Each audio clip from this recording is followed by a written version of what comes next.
Hello and welcome to the Northwest Treatment Vidcast. Hello, Jessica. Hey, Léa. What are we talking about today? Today, we're going to talk about COVID depression. Yay!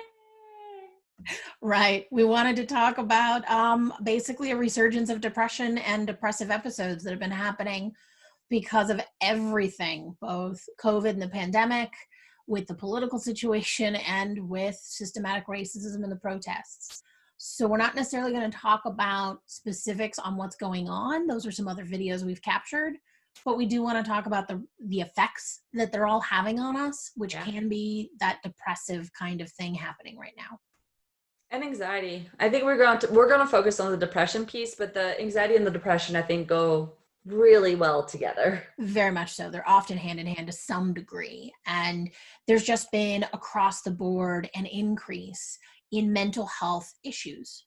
Whether you're someone who has never really had many issues before and may for the first time be struggling, having to stay home, jobs, finances, everything going on, struggling with mental health issues, or if you're someone who's had them before. I myself have had situational major depression before, and I've definitely been living in my depression recently, and it's about acknowledging it and trying to figure it out.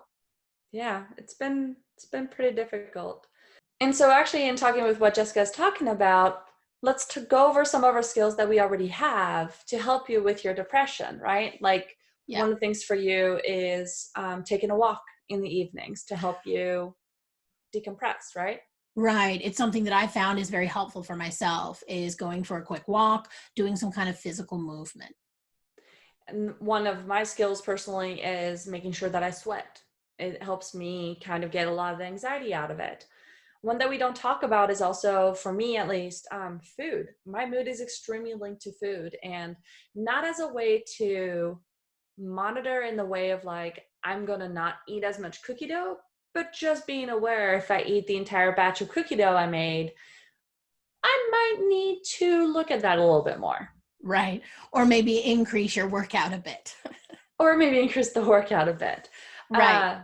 Another big one I use, actually, which I probably need to do a little bit more of because I've definitely not been doing it, is journaling. Journaling helps me quite a bit. Right. Journaling or letter writing. I know a lot of people who've been isolated recently have kind of gone back to handwriting letters and mailing them, and getting something in the mail as, something that stands out, because the days do blend together, especially in depression at all, let alone with kind of what's going on.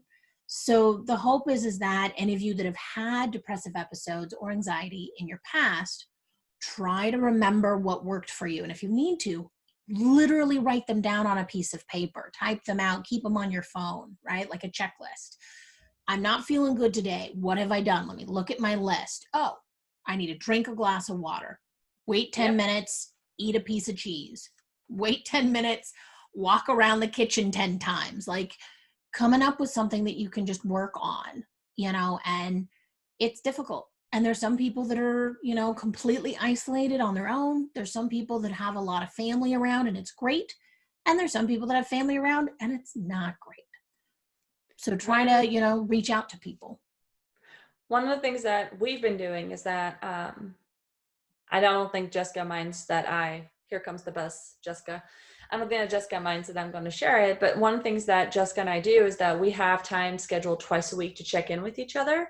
Right. For professional things and whatnot. And I think at this point, we're almost checking in with each other almost daily to make sure that one or the other one is okay, or make sure that there's not something that the other one can do for her or any of those things, just to make sure to give that extra support. Because I will be very honest, my depression makes it really difficult for me to take care of me. Right. But it makes it really easy for me to help other people. And sometimes in order to get through like what it feels like almost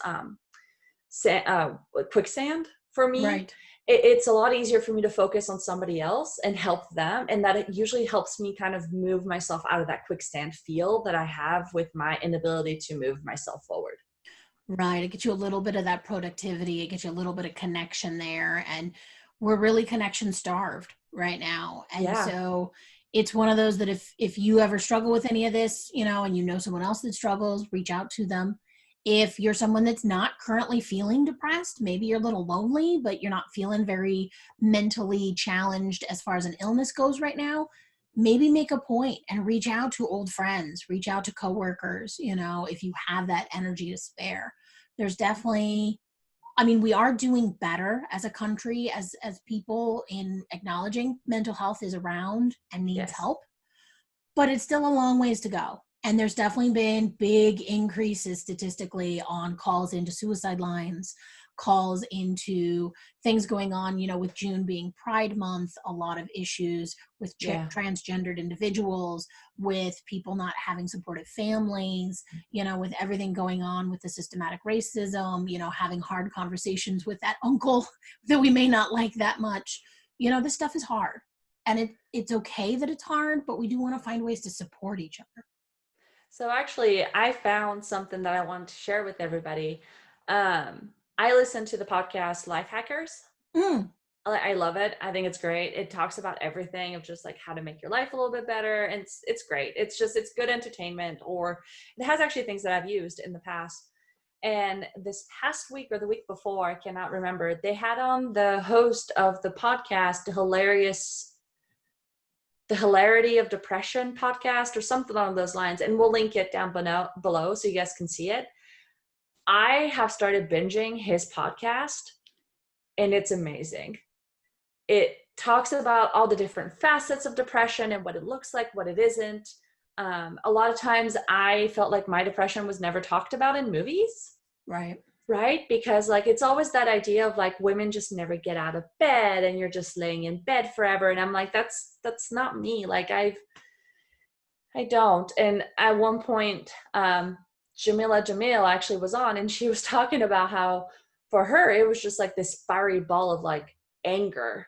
Mm-hmm. And I was like, yeah, that's a lot more mine. And you poke it wrong and it just like out at people. Very much like Zuko in Avatar. That's me. Like I identify with his depression a lot.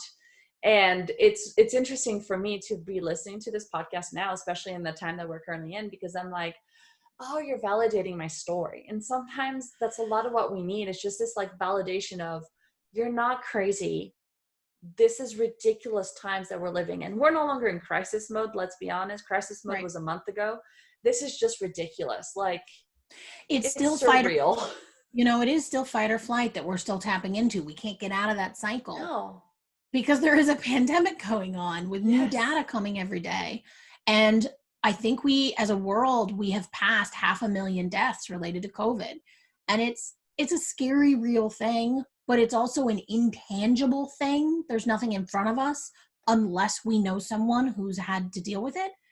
And that can be very hard and very distancing. And like you mentioned, representation of our style of mental health is important. Yes. Oh, absolutely. So important for us. Yeah. And so I think that covers most of everything we wanted to hit on. Yeah, I think we're pretty good with this topic. Again, if you guys have other things you want to share with us or want us to talk about, feel free to share. And we'll hopefully, I'm sure, come back to depression in general, another episode. For sure. And with that, we wish you to be well and to be healthy. See you guys next time.